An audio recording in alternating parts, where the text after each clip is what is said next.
வணக்கம் மகளே! இன்னைக்கு நான் பார்க்க போற வீடியோஸ் எத பத்தினா, ஆக்சுவலா நெறைய பேரோட கேள்வி என்ன அப்டின்னா, ப்ரோ நீங்க சொல்றதெல்லாம் ஒண்ணுமே புரிய மாட்டேங்குது. நீங்க என்ன பாயிண்ட்ல பேசுறீங்க? நீங்க பேசுறதெல்லாம் எனக்கு ஒண்ணுமே புரியல. ஏதோ சினிமாட்டிக்கா இருக்கு. ஒரு கற்பனை கலந்த கதையா இருக்கு. இதெல்லாம் நம்புற மாரியா இருக்கு அப்டின்ற மாரிலாம் இருக்கு. என்னன்னா கம்பி கட்டுற கதைலாம் சொல்றான் பாரு அப்டின்ற மாரிலாம் இருக்கு. ஏகப்பட்ட கேள்விகள் வருது. ஏகப்பட்ட சந்தேகங்கள் வருது. குழப்பங்களும் அதிகமா வருது. இதெல்லாம் நம்பலாமா? அப்டின்ற ஒரு ஒரு ஆச்சரியமும் வருது. இப்டிலாமா நடக்கும் அப்டின்னு பயங்கரமான ஒரு உணர்வும் வருது. ஸோ இப்படிப்பட்ட பலதரப்பான எண்ணங்கள் வருது. ஸோ இது எத நாங்க எடுத்துக்கிறது அப்படின்ற பல பேர் குழப்பங்கள் இருக்கு. ஸோ அந்த குழப்பங்கள தீர்த்து வைக்கிறது தான் இந்த வீடியோ. வாங்க வீடியோக்குள்ள போலாம். முக்கியமா வீடியோ ஃபுல்லா பாருங்க. ஃபுல்லா கிளைமாக்ஸ் வரைக்கும் கிளைமாக்ஸ் வரைக்கும். வீடியோவ ஸ்டார்ட்டிங்லேருந்து எண்டிங் வரைக்கும் ஃபுல்லா பார்த்தீங்கன்னா தான், உங்களுக்கு நம்ம என்ன சொல்ல வரோம், என்ன கருத்தியல சொல்ல ட்ரை பண்றோம், அதாவது என்ன ஒரு உண்மைய நாங்க எக்ஸ்ப்ளைன் பண்ண போறோம் அப்படின்றது உங்களுக்கு ஈஸியா புரியும். அத பார்க்காம ஸ்கிப் பண்ணி விட்டுட்டு பாதியிலேயே பார்த்துட்டு போறது, அப்புறம் எண்டிங் பார்க்கறது.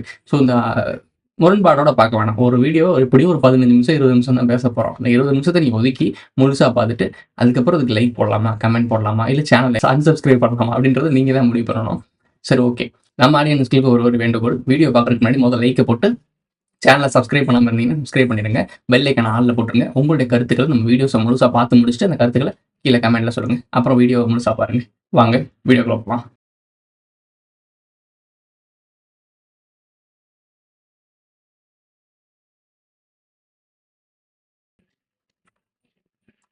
மொதல்ல இந்த மாஸ்க் நான் ஒண்ணு வாங்கிட்டேன். ஹூடி வந்து இன்னும் பிளாக் ஹூடி இன்னும் வரல. ஸோ என்னால எல்லோ ஹூடிய போட்டு வச்சிருக்கேன். இது மாஸ்க் ஓகே. உங்களுக்கு எல்லாம் ஓகேவான்னு பார்த்துக்கோங்க. நான் இந்த மாரி தான் வாங்கியிருக்கேன். ஸோ அதோட மாஸ்க் நான் வாங்குன லிங்க் நான் ஆல்ரெடி போட்டிருந்தேன். நெறைய பேருக்கு எங்க வாங்குறதுன்னு தெரியல. Amazonலயே இருக்கு. நான் சொல்ற அந்த டைட்டில் கோட போட்டு பாருங்க. அதாவது இந்த டைட்டில போட்டு சர்ச் பண்ணீங்க அப்டின்னா, உங்களுக்கு இந்த மாஸ்க் கிடைக்கும். பல விதமான கலர்ல இருக்கு. 2 கலர் நான் பார்த்தேன். ரெட் கலர், ப்ளூ கலர் பார்த்தேன். நான் ப்ளூ கலர் எடுத்திருக்கேன். ஸோ நம்ம சொல்லிருக்கோம்ல, ப்ளூ டேப்லெட் எடுப்போம். ஸோ அதனால ப்ளூ கலர் எடுத்திருக்கேன். நீங்க வாங்குறதா இருந்தா வாங்கிக்கங்க. இதுக்கு எனக்கு எந்த சம்மந்தமும் இல்ல. இந்த மாஸ்க்குக்கும் எனக்கும் ப்ரமோஷன்லாம் கிடையாது. இது சும்மா ஜஸ்ட் ஒரு அடையாளம் மாரி. நம்ம எல்லாருமே என்ன சொல்றது? அனோனிமஸ் அப்படின்ற மாரி. இந்த அனோனிமஸ பத்தி ஒரு தனியா ஒரு பிராட்காஸ்ட் பண்ணுவோம். ஸோ அத நம்ம அப்ப பேசிக்கலாம். பட் இப்ப அது வேணாம். இத ஓரமா வச்சுருவோம். இப்ப நம்ம வீடியோக்குள்ள போலாம். விஷயம் என்ன அப்படின்னா, நம்ம அவேர்னஸ் ஆயிட்டு இருக்கோம். நாங்க அவேர்னஸ் ஆயிட்டோம். அவங்களே அவேர்னஸ் ஆகவே ட்ரை பண்ணிட்டு இருக்கோம். எங்களுக்கு ஆனா அது புரியவே மாட்டேன்னுது அப்படின்ற ஒரு கேள்வி வருது. மேஜரா கேட்கக்கூடிய கேள்வி அதான் நடக்குது. ஏன் அந்த கேள்வி வருது? ஏன் உங்களுக்கு புரியல? ஸோ அப்படின்ற கேள்விக்கு தான் பதில் சொல்ல போறேன்.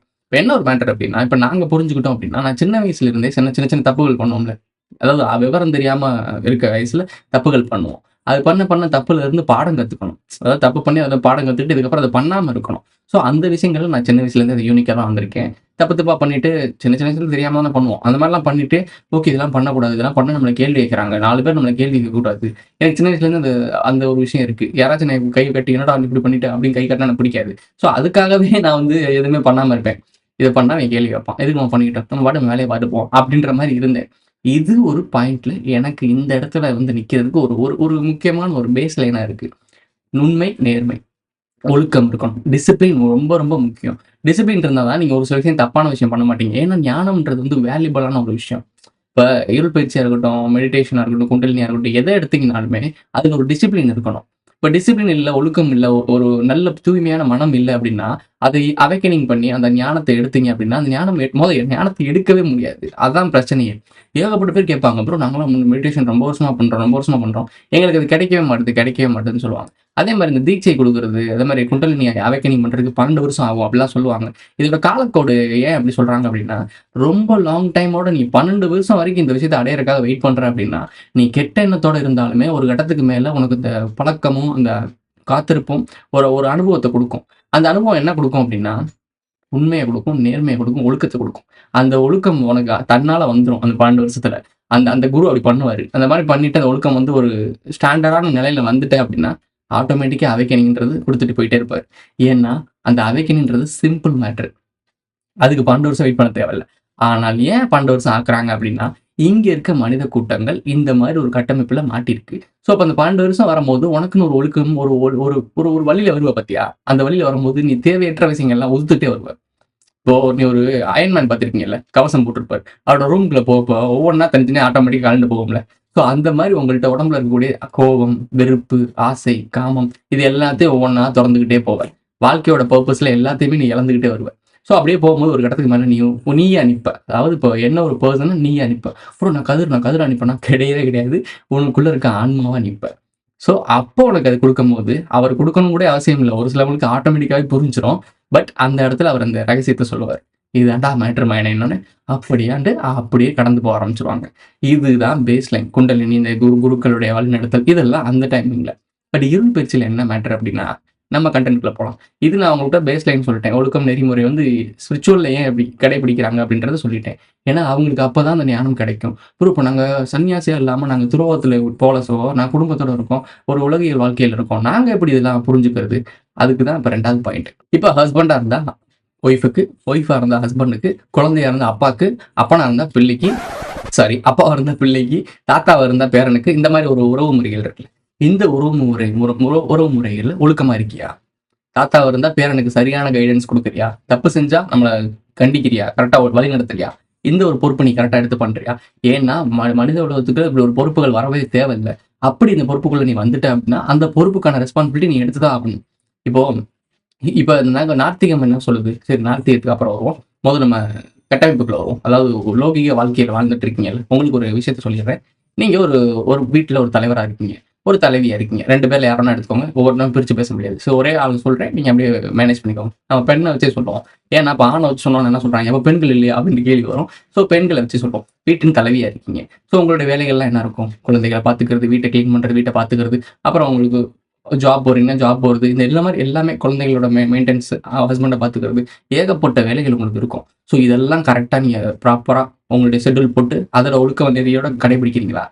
குடும்பத்துல ஒரு சில சர்ச்சைகள் வருது, ஒரு சில பிரச்சனைகள் வருது. இதனால வேற ஏதாச்சும் ஒரு நம்ம சொல்றது உங்களுக்கு புரியும்னு நினைக்கிறேன். நான் டீட்டெயிலா சொல்ல தேவையில்ல. ஏன்னா சின்ன குழந்தைங்கலாம் வீடியோ பார்க்குது. அந்த மாரி தவறான ஒரு விஷயம் பண்றீங்களா? பண்ணக்கூடாது. வரும். ஆனா ஆக்சுவலா அந்த டைமிங்ல வரும். அந்த மாரி விஷயங்கள் பண்ணாம இருக்கிறோம். அந்த ஒழுக்க நெறிமுறைகள் புரியும்னு நினைக்கிறேன். அந்த ஒழுக்கம் நெறிமுறைகள பிடிச்சுட்டு வந்தீங்க அப்படின்னா, உங்களுக்கு ஆட்டோமேட்டிக்காவே ஒரு ஒரு ஒரு ஞானம் கிடைக்கும். ஒரு விஷயம் கிடைக்கும். டிசிப்ளின் உங்களுக்கு வந்துருச்சுனாலே ஆட்டோமேட்டிக்கா அது சுரக்க ஆரம்பிச்சுரும். பட்டறிவு தானே! அது புரிய ஆரம்பிச்சுரும். புரிஞ்ச ஆரம்பிச்சோனே, இப்ப நம்ம குடும்பத்துல இருக்கவங்க லௌகீக வாழ்க்கையில வாழ்ந்துட்டு இருக்க பெண்மணிகளும் புரிஞ்சுகிட்டு வராங்க. ஏகப்பட்ட பெண்கள் பேசுறாங்க. ஏகப்பட்ட குழந்தைகள் ஸ்கூல் பசங்கலாம் பேசுறாங்க. காலேஜ், டாக்டர்ஸ், இன்ஜினியர்ஸ் ஏகப்பட்ட பேர் பேசுறாங்க. ஏன் வக்கீல், போலீஸ் துறையில இருக்காங்கல்ல, அவங்க கூட நம்மட்ட பேசுறாங்க. புரியுது அவங்களுக்கு. அது எல்லாருக்குமே புரியுதுன்னா, அவங்க அந்த நான் சொன்ன எந்தெந்த ரெஸ்பான்சிபிலிட்டி இருக்குல்ல. இப்ப காவலர் அப்படின்னா, காவலருக்கு ஒரு ரெஸ்பான்சிபிலிட்டி இருக்குல்ல. இப்ப வக்கீல்னா, வக்கீலுக்கு ஒரு எத்திக்ஸ் இருக்குல்ல. இந்த மாரி ஒவ்வொரு இடத்துலயும் அவங்களுடைய நெறிமுறைகள யார் நியாயமா, தர்மமா, கரெக்ட்டா கடைபிடிக்கிறாங்களோ, அவங்களுக்கெல்லாம் கிளியரா புரியுது. இத வச்சு நான் என்ன அனலைஸ் பண்ணியிருக்கேன் அப்படின்னா, நீ ஒழுக்கமும், நேர்மையும் இருந்தீன்னா, குண்டலினியில எப்படி ஞானம் அடையறியோ, அதே மாரி லௌகீக வாழ்க்கையில வாழ்ந்துகிட்டும் பண்ண முடியும். அதுக்கு நீ டிசிப்ளினா இருக்கணும். ஏதாச்சும் இதுவரைக்கும் தப்பு பண்ணிட்டு இருக்கியா? அது யார் நம்மள பாத்துற போறா? நம்மள யார் பார்க்க போறா? அப்படின்னு சொல்லிட்டு நீங்க தப்பு பண்ணிட்டு இருப்பீங்க. சின்ன சின்ன தப்புகளா தான் இருக்கும். ஆனால் அந்த சின்ன சின்ன தப்புகள் பெரிய பெரிய விளைவுகள உருவாக்கும். அது உங்களுக்கு தெரியாம இருக்கலாம். ஆனா பின்னாடி நடந்துட்டு இருக்கும். இதத்தான் நாங்க பட்டர்ஃப்ளை எஃபெக்ட்ன்னு சொல்றோம். இந்த கந்து வெட்டிலாம் வர்றாங்கல்ல. கந்து வெட்டி வரதா இருக்கட்டும். அது என்ன நினைப்பீங்க? நாங்க என்ன பண்றோம்? நாங்க நியாயமா தானே பண்றோம். 10,000 குடுத்தா அதுல 12,000 நான் வாங்கிக்கிறோம். நாங்க அது பண்ணணும்ல. எல்லாம் அவன் எப்படி குடுப்பான்? இப்படிலாம் ஒரு விஷயம் சொல்லுவாங்க. இதான் பேங்க்கும் பண்ணுது அப்படின்னு சொல்லுவீங்க. இது பண்ணணுமா முதல்ல? ஒரு நபர் உங்கள தேடி வரும்போது ஒரு ஒரு பிரச்சனையில தான் தேடி வரான். கடன் வாங்குறான். அந்த பிரச்சனைக்கு நீங்க கடவுளா நின்னு உதவி பண்ணணும். உன்ட்ட இருக்கு. அப்ப என்ன பண்ணணும்? இல்லாதவனுக்கு குடுத்து இலவசமா அவனுக்கு குடுக்க சொல்லல. குடுத்துட்டு உன்னால முடிஞ்ச அளவுக்கு திருப்பி குடுன்னா குடுக்க மாட்டான். ஒரு சிலவன் அப்படி தப்பு பண்ண வாய்ப்பு இருக்கு. ஓரளவுக்கு மினிமம் இப்ப 12,000 10,000 குடுக்குறீங்கன்னா, அந்த 12,000 கடன் வாங்குறீங்க. நான் கம்மியா சொல்லிட்டு இருக்கேன் இருக்கிறதுலயே. 12,000 வாங்குறீங்க அப்படின்னா, அதுல நீங்க 10,500 அந்த மாரி வாங்கிக்கோங்க. உங்களுக்கு புரியுதா? பெர்சன்டேஜ் புரியுதா? அப்படி இருந்தாலும் நீங்க வட்டி வாங்குற மாரி தான் இருக்கும். அவன் குடுக்கணுன்ற ஒரு எண்ணத்துக்காக அந்த வட்டி போடுறாங்க. இதான் அவனுக்கு பேசிக் கான்செப்ட். ஆனா இப்ப இந்த வட்டி பெருசாகி, வட்டி வாங்குறதுக்காகவே குடுக்க ஆரம்பிக்கிறாங்க. அந்த காலத்துல குடுத்தது திருப்பி வரலைன்றதுக்காக கொஞ்சம் வட்டி குடுத்தா, ஓகே எக்ஸ்ட்ரா பணம் குடுக்குற மாரி இருக்கே, நம்ம முன்னாடி குடுத்து அடைச்சுருவோம்னு சொல்லிட்டு சீக்கிரம் சீக்கிரம் அடைச்சாங்க. இந்த ஒரு எத்திக்ஸ்க்காக கொண்டு வந்தது. இப்ப வணிகர் மயமான பிறகு என்ன ஆச்சு அப்படின்னா, ஒருத்தனுக்கு கடன் குடுக்குறதே அதுலருந்து பெருசா புடுங்குறது தான். உங்களுக்கு புரியுதா? அப்படி மாறிடுச்சு. அப்ப இது தப்பு தானே! இத மாத்து. இவ்வளவு நாள் பண்ணிக்கிட்டு நான் சொல்றது ஒரு துறையில சொல்றேன். இந்த மாரி ஏகப்பட்ட துறையில ஏகப்பட்ட விஷயங்கள் இருக்கும். உங்களுக்கே தெரியும் அது. உங்க மிரர் இருக்குல்ல கண்ணாடி. கண்ணாடிய பார்த்து பாருங்க. நீங்க எவ்வளவு பெரிய உத்தமனான்றத கேட்டு பாருங்க. அந்த மாரி ஒரு விஷயம் இருக்கு. அத நீங்க சேஞ்ச் பண்ணுங்க. உடனேலாம் மாத்த முடியாது. கொஞ்சம் உடனே மாத்துனாலும் மாட்டிப்பீங்க. கொஞ்சம் கொஞ்சமா அத மாத்துங்க. இத மாத்த மாத்த உன் வாழ்க்கை சேஞ்ச் ஆகும். கண்டிப்பா நீ பார்த்துட்டு இருப்ப. ஏன்னா நான் பார்த்துருக்கேன். அதான் சொல்றேன்.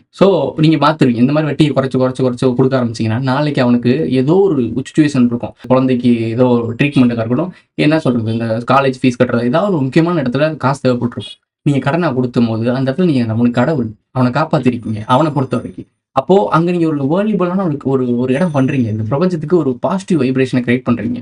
ஒருத்தனுக்கு உதவி பண்றதுன்றது எவ்வளவு பெரிய சந்தோஷமான விஷயம் தெரியுமா? அத நீங்க பண்ணும்போது அத என்ஜாய் பண்ணுங்க. அவன் உங்கள ஒரு வேற மாரி பார்ப்பான். நமக்கு கடைசியா கரெக்ட்டான நேரத்துல உதவி பண்ணார்றா! அப்படின்னு உங்கள ஒரு ஒரு உயர்ந்த இடத்துல பார்ப்பான். அந்த உயர்ந்த இடம் தான் உங்களோட மதிப்ப கூட்டுது. புரியுதா? ஆனா இப்ப என்ன நடந்துட்டு இருக்குன்னா, ஐய்யயோ! இவர்ட்ட வாங்குனா குண்டா முறையா திட்டுவாரே, அசிங்கமா பேசுவாரே, கடன் வாங்குனா நம்மள அசிங்கமா நடு ரோட்ல வச்சு கேட்பாரே, இப்படி நினைக்கிறது வந்து உங்கள தாழ்த்தும். ஃபினான்ஷியல்ல நீங்க வளர்ற மாரி தெரியும். ஆனா லௌகீக வாழ்க்கைய விட்டு வெளிய ஸ்பிரிச்சுவல் வேர்ல்ட் இருக்கு. அதுல நீ குப்ப. அப்படி குப்பையா இருக்குன்னு நினைச்சீங்கன்னா, இந்த மாரி தவறுகள நிறுத்திக்கோங்க. ஸோ புரியலன்றீங்கல்ல. உங்களுக்கு இப்ப புரிஞ்சிருக்கும்னு நெனைக்கிறேன். ஏன் புரியலன்றது. ஏன்னா ஒவ்வொருத்தரும் கண்ணாடிய போய் பார்த்து பாருங்க. நீங்க ஒரு ஒர்க் பண்றீங்க. ஒரு மேனேஜர ஏமாத்துறீங்க. மேனேஜருக்கு கீழ இருக்க பிஏ, பியூனு, இந்த கிளீன் பண்றவங்க எல்லாரையும் கொச்சப்படுத்துற, கேவலப்படுத்துற, அசிங்கமா பார்க்குற, இந்த மாரி விஷயங்கள் ஒவ்வொருத்தனுக்கும் ஒரு முகம் இருக்கும். போய் நேரடியா அவன் கண்ணாடிய பாரு. கண்ணாடிய பார்த்து நீ என்னலாம் தப்பு பண்ணிட்டு இருக்கன்ற உணர்ந்து யோசிச்சு பாரு. அத நீ மாத்துன அப்படின்னா, நான் சொல்றது எல்லாமே உனக்கு கண்ணு முன்னாடி புரியும். ஸோ இவ்வளவுதான் கான்செப்ட். பெருசாலாம் ஒண்ணும் கிடையாது. இத தான் 12 வருஷம் ஸ்பிரிச்சுவல்ல சொல்லிக் குடுத்து, நீ தீட்சை தரேன், முக்தி தரேன், குண்டலினி ஆக்டிவேட் பண்றேன் இந்த மாரிலாம் சொல்றாய்ங்க. இதெல்லாம் நமக்கு தேவையே இல்ல. நீ ஒழுக்க நெறியோட, நீ நியாயமா இருந்த, யாரையும் ஏமாத்தாம, உன் கூட இருக்கவங்களுக்கு, உன்ன நம்பி வரவங்களுக்கு கடைசி வரை நிக்கிற அப்படின்னா, நிச்சயமா உனக்கான விடிவுகள் லேட்டா பிறக்கும். ஆனா ஸ்ட்ராங்கா இருக்கும். எல்லாருமே என்ட்ட கேட்கறது, ப்ரோ நீங்க எப்படி ப்ரோ இதெல்லாம் மேனேஜ் பண்ணி வந்தீங்க? எவ்வளோ ஸ்ட்ரகிள்ஸ ஃபேஸ் பண்ணியிருக்கேன்னு எனக்கு தான் தெரியும். நெறைய நான் பண்ணியிருக்கேன். நான் சொல்லி காட்டணுன்றதுக்காக சொல்லல. நெறைய பேர் அப்படிதான் நெனைக்கிறாங்க. சொல்லி காட்டுறோம்ன்னு. சொல்லி காட்டுறது கிடையாது. இவ்ளோ நம்ம இழந்திருக்கோம். ஒவ்வொரு விஷயத்துக்காகவும், ஒரு சின்ன சின்ன விஷயத்துக்காக சொல்லி இழந்திருக்கோம். அது நமக்கு இன்னொருத்தவங்களால உணரவே முடியல அப்படின்றப்போ, அது ஒரு கட்டத்துக்கு மேல என்ன தெரியுமா ஆகும்? நீங்க பண்ணது உங்களுக்கு மட்டும் தான் தெரியும். இறைவனுக்கு மட்டும் தான் தெரியும். எவனுக்காக பண்ணீங்களோ அவங்களுக்கே தெரியாது. ஏன்னா அந்த அளவுக்கு மாயையில மாட்டியிருக்கானுங்க. ஸோ அந்த டைமிங்ல நம்ம புரிய வைக்கிறதுக்காக நம்ம சொல்ல போய் அது என்ன ஆயிருது அப்படின்னா, சொல்லி காட்டுறது இந்த மாரி ஆயிருது. ஸோ அந்த மாரி இருக்கக்கூடாது. பட் இருந்தாலும் நீங்க பண்ற விஷயம் உங்களுடைய நபர்களுக்கு தெரியணும். நம்ம சரியா ஒரு ஃபேமிலிக்காக ஒரு அப்பா வந்து உழைக்கிறாரு. ஒரு அப்பா வந்து குழந்தை வந்து அப்பாக்காக உழைக்குது. உழைக்குதுன்னா மீன்ஸ் வேலை பார்த்து காசு குடுக்குறது கிடையாது. அப்பா பேர கெடுத்துறக்கூடாது. அம்மா பேர கெடுத்துறக்கூடாது. ஒழுக்கமா இருக்கணும். நம்ம அம்மா, அப்பாவுக்கு நல்ல பேர் வாங்கி குடுக்கணும். ஏன்னா அதுக்கு ரெஸ்பான்சிபிலிட்டி இருக்குல்ல. நம்ம பெத்து போட்டுறது நம்ம கடமை. நல்லா வளர்க்கறது நம்ம கடமை. ஆனா அந்த குழந்தைங்க வந்து அப்பா, அம்மா வந்து பெருமை சேர்த்து தானே ஆகணும்.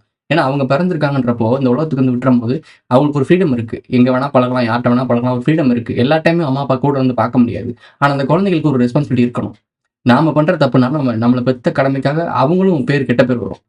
நெறைய பேர் கேட்டிருப்பீங்க.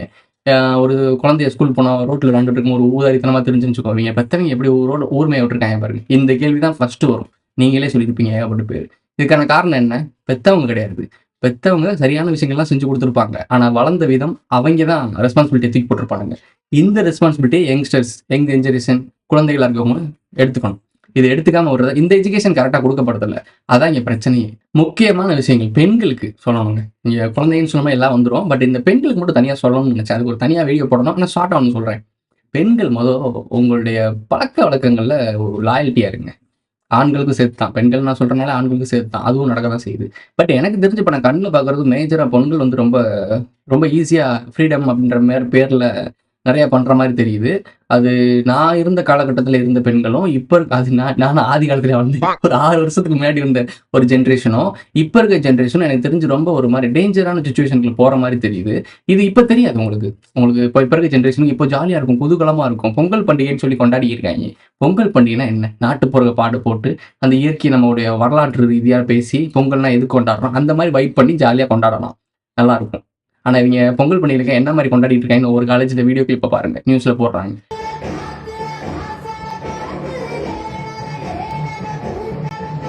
பொங்கல் பண்டிகைக்கு அந்த பாட்டுக்கு என்ன சம்மந்தம்? அது ஐட்டம் சாங். அத தூக்கிட்டு வந்து பொங்கல் பண்டிகைல நீ ஆடிட்டு இருக்க. இப்போ உன்ன பொறுத்தவரைக்கும் பொங்கல் பண்டிகைன்னா தமிழர்களுடைய பண்பாட்டு ஒரு நிகழ்வு தானே. ஜல்லிக்கட்டுக்கு எதுக்கு நீ போராடுன? எங்களுடைய மரபியல் இது ஜல்லிக்கட்டு எங்களுடைய அடையாளம்னு சொல்லி தானே போராடுன. இப்படி தெரிஞ்சுக்கிட்டு இருக்கியே பைத்தியக்காரமணியா? அப்ப இந்த அடையாளம் எங்க விட்டுட்ட? சேலை கட்டியிருக்காய்ங்க. அது மட்டும் எனக்கு தெரிஞ்சிருது. பொங்கல்னா சேலை கட்டிடுறாய்ங்க. அவங்களுக்கு சொல்லிக் கொடுக்கப்பட்டது. ஆனா அங்க நடந்துக்கிற விதம் என்னன்னா, கேவலமான வெஸ்டர்ன் கல்ச்சர். சோ இது ரொம்ப டேஞ்சரான ஒரு சிச்சுவேஷன்ல போய் நிப்பாட்டும். அது இப்ப உங்களுக்கு தெரியாதுங்க. நான் சீரியஸா சொல்றேன். இப்ப உங்களுக்கு தெரியாது. ஒரு கட்டத்துக்கு மேல என்ன ஆகும்னா, ஒரு ஒரு ஒரு வருஷம் வரும். இப்ப உங்களுக்கு வந்து ஒரு 18 வயசு இருக்கு. ஜாலியா சுத்துவீங்க, எல்லாம் பண்ணுவீங்க. ஏய் எல்லாம் ஜாலியா இருக்குடா அப்படின்னு இருப்பீங்க. ஒரு கட்டத்துக்கு மேல நீங்க ஒரு ரிலேஷன்ஷிப்ல போவீங்க. அந்த ரிலேஷன்ஷிப் ப்ராப்ளம் ஆகும். ஈஸியா டேக் இட் ஈஸி இன்னொரு ரிலேஷன்ஷிப்ல போவீங்க. இப்படியே மாறி மாறி போயிட்டே இருப்பீங்க. ஒரு கட்டத்துக்கு மேல ஃபேமிலின்னு ஒரு விஷயம் வரும். சரி இதெல்லாம் வேஸ்ட்ரா அம்மா, அப்பா சொல்றாங்க இந்த நேரத்துல கல்யாணம் பண்ணணும். இவன் இழிச்சா எனக்கு கல்யாணம் பண்ணிட்டு போவீங்க. ஸோ அங்க என்ன நடக்கும் அப்படின்னா, பல சிக்கல்கள் நடக்கும். அதுக்கப்புறம் என்ன நடக்கும்? அந்த லைஃப்ல அப்ப யோசிச்சு பார்ப்பீங்க. புத்தி கொஞ்சம் இருந்துச்சுன்னா யோசிச்சு பார்ப்பீங்க. என்னடா நம்ம இந்த காலத்துல இத்தனை விஷயம் பண்ணோம். இவ்வளவு கேவலமான விஷயம் பண்ணனால தான் நம்ம லைஃப் இந்த மாரி இருக்கு. ஸோ அப்ப நம்ம அவங்க ஒழுக்கமா நெறி கரெக்ட்டா இருந்திருந்தோம் அப்படின்னா, இந்த ஒரு விஷயம் நடந்திருக்காது அப்படின்னு யோசிச்சு பார்ப்பீங்க. ஸோ இந்த விஷயம் ஆண்களுக்கும் சரி, பெண்களுக்கும் சரி 2 பேருக்குமே பொருந்தும். ஸோ இந்த மாரி இருக்கிறது தான் பிரச்சனை. ஸோ உங்கள யங் ஜெனரேஷன் ஃபியூச்சர பாதிக்கும். இப்ப உங்களுக்கு தெரியாது. நீங்க பண்ற ஜாலி, என்ஜாய்மென்ட் எல்லாம் உங்களுக்கு இப்ப புரியாது. ஃபியூச்சர் கண்டிப்பா பாதிக்கும். ஏன்னா, இப்ப பாலியல் வழக்குகள் ஏகப்பட்ட நியூஸ் பார்த்துட்டு இருக்க வேண்டியதா இருக்கு. நீங்க சொல்லலாம் ப்ரோ, எங் குழந்தைகள் என்ன ப்ரோ பண்ணுச்சு? யங் ஜெனரேஷன் பண்ற தப்புக்காக பச்சை பச்ச குழந்தைங்கலாம் பண்றாய்ங்க அப்டின்னா, இந்த சமூகம் அந்த மாரி கெட்டு போயிருச்சு. பார்க்குற நியூஸ்லாம் பாருங்க. சன்னி லியோன கூட்டி வந்து அவார்ட் ஃபங்ஷன்ல ஆட வைக்கிறாய்ங்க. ரீல்ஸ்ல அவுத்து போட்டு ஆடுறாய்ங்கள வந்து செலிபிரிட்டி ஆக்கிட்டு இருக்காய்ங்க. இப்படி நடந்துட்டு இருக்கும்போது என்ன நடக்கும் அப்டின்னா, இதெல்லாம் காமன் ஆயிருது. யாரு யார் கூட வேணா இருக்கலாம். யாரு எப்படி வேணா இருக்கலாம்ன்னு காமனா ஆயிருச்சுன்னா, அவன் எப்படிங்க ஒரு பகுத்தறிவு, ஒரு புரிதல் இருக்கும். அது குழந்தையா? அம்மாவா? குழந்தையா? தங்கச்சியா? சித்தப்பாவா? இப்படிலாம் பார்க்க போறதில்ல. அவனுக்கு தேவையான தேவைய அங்க பூர்த்தி செஞ்சுக்குவான். இப்படிதான் நாகரிகம் அதெல்லாம் சொல்றது பகுத்தறிவுன்னு ஒரு கூட்டம் போற்றி விட்டுச்சு. அவங்க பத்த வைத்த நெருப்பு தான் இப்ப காட்டு தீயா பரவிட்டு இருக்கு. இததான் நாங்க சொல்ல ட்ரை பண்றோம். இத ஹானஸ்ட்டா நான் சொல்ல போனேன்னு வச்சுக்கோங்களேன், நமக்கு பேக் ட்ராப் ஆயிரும். அதுக்கு தான் போற போக்குல பொட்டாம்பூர்வா ஒரு ஒரு ஹிண்ட் வைக்கிறேன். அந்த ஹிண்ட்ட வச்சு நீ பிடிச்சு போ. ஸோ நெறைய விஷயங்கள் இருக்கு. இந்த மாரி இந்த ஒழுக்க நெறிகள் நீங்க வந்தீங்க அப்டின்னா, கண்டிப்பா நான் சொல்றேன். நான் சொல்ற விஷயங்கள் ஹானஸ்ட்டா உங்களுக்கு புரியும். எந்த ஒரு ஒளிமறைவும் தேவையில்ல. எந்த ஒரு எக்ஸ்ப்ளனேஷனும் குடுக்க தேவையில்ல. நான் சொல்றது அப்படியே உங்களுக்கு புரிய ஆரம்பிச்சுரும். ஏன்னா நீங்க சரியான நேர்த்தியான ஒரு பாதையில வந்திருப்பீங்க. ஏன் அப்படி சொல்றோம் அப்டின்னா, நீங்க நேர்த்தியான பாதையில வர வர உங்கள ஆட்டோமேட்டிக்கா நீங்களே பக்குவப்படுத்திருவீங்க. இதெல்லாம் செய்யணும், இதெல்லாம் செய்யக்கூடாதுன்னு சொல்லி பக்குவப்படுத்த உங்களுக்கு ஒரு ஆட்டோமேட்டிக்கா ஒரு ஞானம் பிறக்கும். அந்த ஞானம் தான் இப்ப நாங்க சொல்றது. உங்களுக்கு நாங்க சொல்றது அது ஈஸியா கனெக்ட் ஆயிரும். ஏன்னா, நீங்க அதெல்லாம் கடந்து வந்திருப்பீங்க. கத்துக்கிட்டு வந்திருப்பீங்க. ஸோ, இந்த ஒழுக்கம் தான் உங்கள வழிநடத்தும். ஸோ, ஒழுக்கமும், நேர்மையும் இங்க வழிநடத்தும். ஒழுக்கம் இல்லாம ஒழுக்கம் நான் எப்படி வேணா தெரியும். சாட்டானிக் வொர்ஷிப் பண்ணுவோம். அப்படிலாம் சொல்லிட்டு போனேன் அப்படின்னா, அது உன்னைய தரிகட்ட கூட்டத்துக்கு தான் சேர்க்கும். குப்பைக்குள்ள தான் வாழ வைக்கும். அந்த குப்பை நாளைக்கு உன்னைய நாத்தத்துல மூழ்கடிச்சுரும். இதுதான் சமூகத்த கொண்டு போயிட்டு இருக்கானுங்க. இந்த தமிழர்கள், மனிதர்கள் எல்லாத்தையும் சேர்த்து. இப்போ நான் காமனா பொதுவா நான் வந்து பேசிக்கா சொல்லியிருக்கேன். புதுசா வரவங்க, நீங்க சொல்ற விஷயம்லாம் எனக்கு புரியவே மாட்டேது. இப்படிலாம் ஒரு விஷயம் இருக்கா? ஏதோ ஆச்சரியமா இருக்கே! அப்பலாம் தோன்றவங்களுக்கு தான் நான் சொல்றேன். இத பேஸா பிடிச்சுட்டு, நான் சொன்ன விஷயங்கள்லாம் எங்கென்னலாம் பண்றீங்க? என்னென்னலாம் தப்பு பண்றீங்க? அப்படிலாம் மாத்திக்கிட்டு, இதுக்கப்புறம் சரியா இருக்க ட்ரை பண்ணுங்க. நிச்சயமா நாங்க சொல்றதெல்லாம் புரியும். இதோட இந்த வீடியோ முடிஞ்சிருச்சு. இந்த வீடியோ பிடிச்சிருந்தா லைக் பண்ணுங்க, கமெண்ட் பண்ணுங்க, சப்ஸ்கிரைப் பண்ணுங்க. மறக்காம பெல் ஐகான ஆல்ல போட்டு இதுல ஃப்ரெண்ட்ஸ்லாம் ஷேர் பண்ணுங்க. உங்களுடைய கருத்துக்கள கீழ கமெண்ட்ல சொல்லிட்டு போங்க. அடுத்த வீடியோல சந்திக்கலாம்.